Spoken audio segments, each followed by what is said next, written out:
शान्तिरापः शान्तिरौषधयः शान्तिः वनस्पतयः शान्तिर्विश्वे देवा। राधे राधे एवरीवन, कैसे हो आप सभी। आशा करती हूँ आप सभी बहुत अच्छे होंगे। आज मैं आप सभी के साथ शेयर करने वाली हूँ श्रावण के महीने में आप लक्ष्मी प्राप्ति के लिए किस तरह शिव जी की पूजा कर सकते हैं। तो लक्ष्मी प्राप्ति के लिए विशेष पूजा की जाती है। तो आज के वीडियो में विस्तार रूप से मैं आपको दिखाने वाली हूँ। श्रावण महीने में शिव पूजा का बहुत ज़्यादा महत्व है। तो हो सके तो मिट्टी के शिवलिंग बनाकर आप उनकी पूजा कर सकते हैं। अगर नहीं है तो आपके यहाँ जो भी शिव जी विराजमान है आपके मंदिर में, तो आप उनकी पूजा भी यहाँ पर आप कर सकते हैं। तो सबसे पहले हम गौरी गणेश का ध्यान करते हुए फूल और चावल चढ़ा देंगे। तो सबसे पहले हमने गौरी गणेश का यहाँ पर ध्यान किया है। इसके बाद यहाँ पर हम कर रहे हैं शिव जी का ध्यान। तो हाथ जोड़ के मन में आप प्रार्थना करें और आपके जितने भी देवी देवता हैं आप उनका भी ज़रूर ध्यान करें पूजा शुरू होने से पहले। ये विशेष रहता है, तो ये काम आपको ज़रूर करना है। हाथ में एक पुष्प और थोड़े से चावल ले लें और इस तरह से देखिए मन में उनका ध्यान करते हुए इस तरह से चावल और फूल आप चढ़ा दें।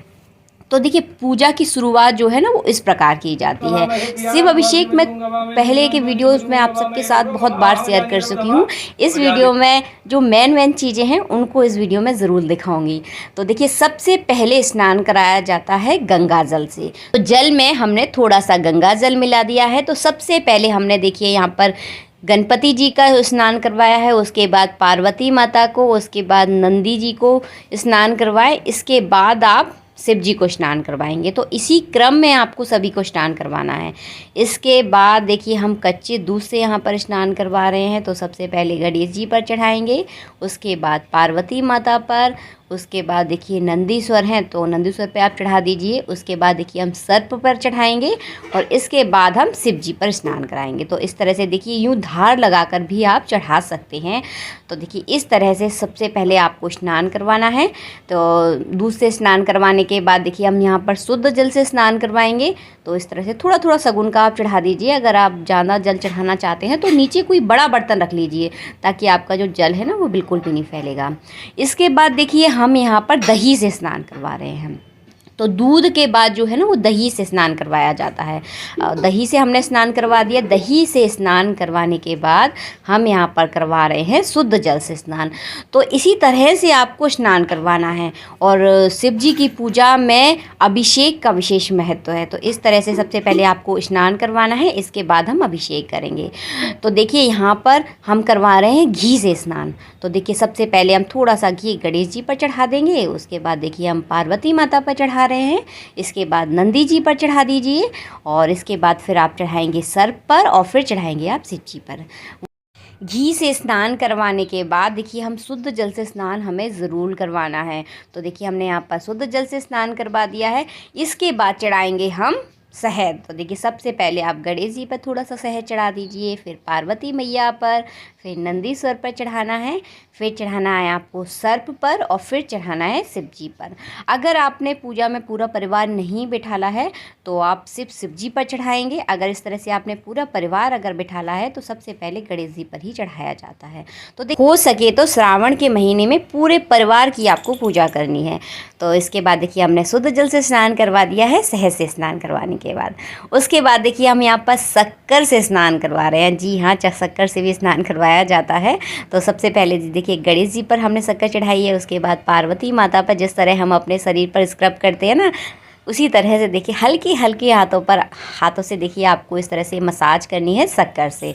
तो इस तरह से देखिए आपको शक्कर से स्नान करवाना है और इस तरह से मसाज होने के बाद अच्छे से आप मूर्तियों को स्नान करवाएंगे शुद्ध जल से। तो देखिए इस तरह से आपको शुद्ध जल चढ़ा देना है। तो इस तरह से हो जाता है स्नान। इसके बाद सारी सामग्री को आप साथ में मिला के पंचामृत बना लें और पंचामृत से भी स्नान ज़रूर करवाएं। इसके बाद देखिए इस तरह से आपको शुद्ध जल से स्नान करवाना है और उसके बाद करवाएंगे हम गंधोदक स्नान। तो गंधोदक स्नान क्या होता है ये भी मैं आपको बता दूं। तो थोड़े से चंदन पाउडर को मैंने यहाँ पर लिया है, उसे जल में अच्छे से घोर लिया है। तो देखिए सबसे पहले हम गणेश जी पर चढ़ाएंगे, उसके बाद पार्वती माता पर, फिर नंदीश्वर पर, फिर सर्प पर और फिर लास्ट में शिव जी पर। इस तरह से हमें पूरा चढ़ा देना है, तो इसे गंधोदक स्नान बोलते हैं। इसके बाद देखिए हमें भांग से स्नान करवाना है, तो भांग से स्नान सिर्फ शिव जी को करवाया जाता है। तो इस तरह से देखिए पानी में थोड़ी सी हमने भांग घोलकर शिव जी पर इस तरह से चढ़ा दी है, और इसके बाद देखिए शुद्ध जल से हम स्नान करवा देंगे। तो देखिए शुद्ध जल से स्नान करवा दिया तो ये हो गया पूरी तरह से स्नान। स्नान करवाने के बाद किया जाता है अभिषेक। तो मैंने एक बड़ा बर्तन ले लिया है, उसमें देखिए शिव जी, पार्वती जी, गणेश जी सभी परिवार वालों को साथ में विराजमान कर दिया है। शिव जी के नीचे बेलपत्र आप ज़रूर बिछाएं, सभी पर फूल चढ़ा दें, थोड़े से चावल भी आपको देखिए इस तरह से ज़रूर चढ़ाना है। और इसके बाद करेंगे हम सभी अभिषेक, और शिव जी के ऊपर देखिए इस तरह से एक बेलपत्र आप उल्टा करके ज़रूर रखते हैं। तो इस बेलपत्र के ऊपर ये धार लगाई जाती है।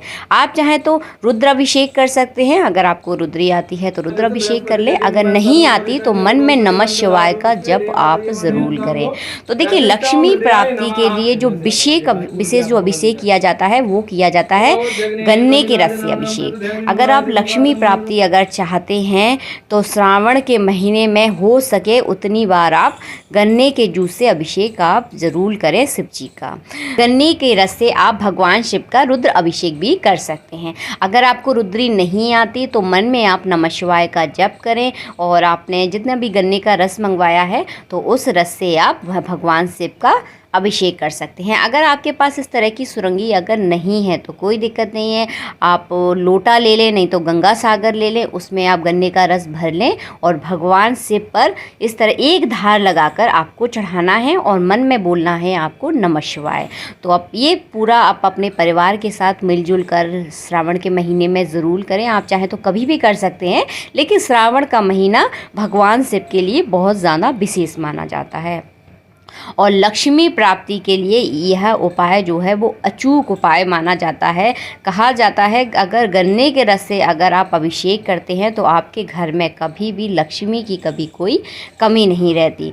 तो ये बहुत ज़्यादा अच्छा माना जाता है, इसीलिए वीडियो बहुत जल्दी जा रहा है ताकि आप हो सके तो श्रावण के महीने में जितना हो सके उतना आप गन्ने के रस से भगवान शिव का अभिषेक ज़रूर करें।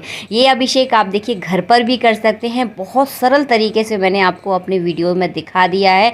मंत्र नहीं आते तो कोई दिक्कत नहीं है, मन में नमः शिवाय का जप आप कर लीजिए तो आपकी पूजा जो है ना वो पूरी तरह से सफल हो जाएगी। नमो रुजाय ब्रह्मये रुजं ब्राह्मण्जनयन्तो देवाग्रे तदब्रुवन्नजस्तु विभां ब्राह्मणो विद्यादस देवा असन्वसे श्रेष्ठदे लक्ष्मीश्च पत्न्या बहुरात्रि पार्श्वे नक्षत्राणि रूपमश्विनौ व्यातं माश्नन्यघाणा मुम्बै घाणा सर्वलोकमय घाणा हरिः ओम हरिः ओम।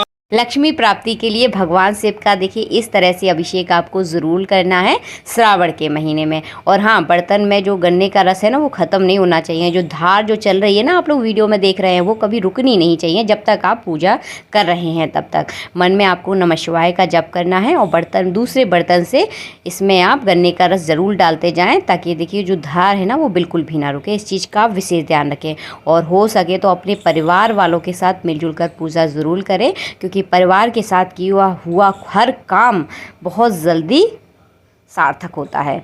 इसके बाद देखिए जो बेलपत्र हमने चढ़ाया था उससे अपने माथे पर और दोनों नेत्रों पर आप ज़रूर लगाएं। उसके बाद देखिए उस बेलपत्र को आप सिरने के लिए रख दें। इसके बाद देखिए हम शुद्ध जल से स्नान करवाएंगे। तो जो गन्ने का रस है उसमें से भगवान शिव को देखिए बाहर निकाला है हमने, इस तरह से देखिए बाहर निकाल लेना है। अब करवाएंगे हम शुद्ध जल से स्नान, और इस गन्ने के रस को आप चाहें तो किसी को दान कर सकते हैं। दान करते हैं तो ज़्यादा अच्छा है, क्योंकि देखिए किसी के काम में आएगा अगर आप दान करते हैं। तो इस गन्ने के रस में आप जल बिल्कुल भी ना मिलाएं, क्योंकि आप जल वगैरह मिला लेंगे तो पूरा ये व्यर्थ हो जाएगा, आपको कहीं सिराना ही पड़ेगा। अगर दान कर देंगे तो किसी के काम में आएगा, तो दान आप ज़रूर कर दें।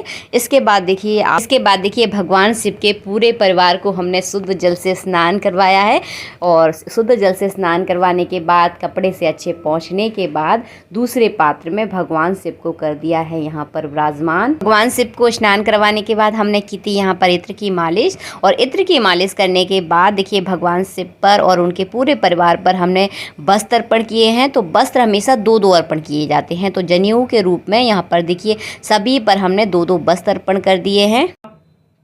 यज्ञोपवीतं परधापयामि आत्मनियं जलं समर्पयामि इसके बाद देखिए हमने चढ़ाया है यहाँ पर जनेऊ। जनेऊ चढ़ाने के बाद आप टीका चंदन ज़रूर कर दें। पार्वती माता को रोली का टीका लगाया जाता है और सभी को आप चंदन का टीका लगा दें। तो देखिए चंदन का टीका लगाने के बाद सभी पर फूल माला आप ज़रूर चढ़ा दें। इसके बाद चढ़ाए जाते हैं बेलपत्र। तो बेलपत्र किस तरह से चढ़ाए जाते हैं, हमेशा उल्टे बेलपत्र चढ़ाए जाते हैं जैसा कि आप लोग वीडियो में देख रहे हैं। तो बेलपत्र पर आप चाहें तो अपनी मनोकामना लिख सकते हैं चंदन से। अगर नहीं लिखना चाहते तो सिंपल चंदन लगाकर आप ज़रूर चढ़ाएं, खाली बेलपत्र नहीं चढ़ाए जाते। तो इस तरह से देखिए हल्का सा आप चंदन लगा दें और यूं उल्टा करके बेलपत्र चढ़ाया जाता है।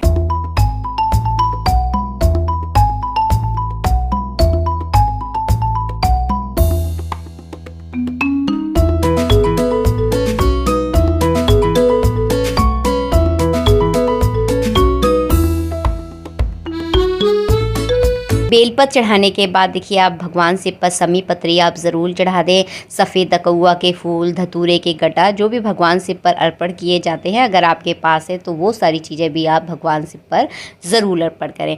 और कहा जाता है श्रावण के महीने में बेलपत्र चढ़ाने का बहुत ज़्यादा महत्व है। तो बेलपत्र जितने हो सके उतने आप बेलपत्र ज़रूर चढ़ाएँ। तो उसके बाद देखिए पार्वती माता पर हम यूँ श्रृंगार का सामान चढ़ाएँगे। मनसो जात चक्षुः सूर्यो अजायत पुत्राद्वायुस्य प्राणस्य मुखादग्निरजायत इदगुङ्गवेः प्रजननं हे असुरसवीरगुं सर्वगणगुं स्वकये सजेन्द्रियपूर्वेशाद्याः सन्ति देवा एकदन्ताय विद्महे वक्रतुण्डाय धीमहि तन्नो दन्ति प्रचोदयात् ओम कात्यायन्यै च विद्महे अंजलिर्मया दत्ता ग्रहण परमेश्वरा भगवते श्याम सदा शिवाय नमः। चंद्राचूड़ा नीलाकंठा भवनीसा मृत्युंजय महादेवा महापुरुषा मां पाहि अंबिके सकरुणानिधे शिव शंकर हरे गौरी संबंदे गंगाधरणी सम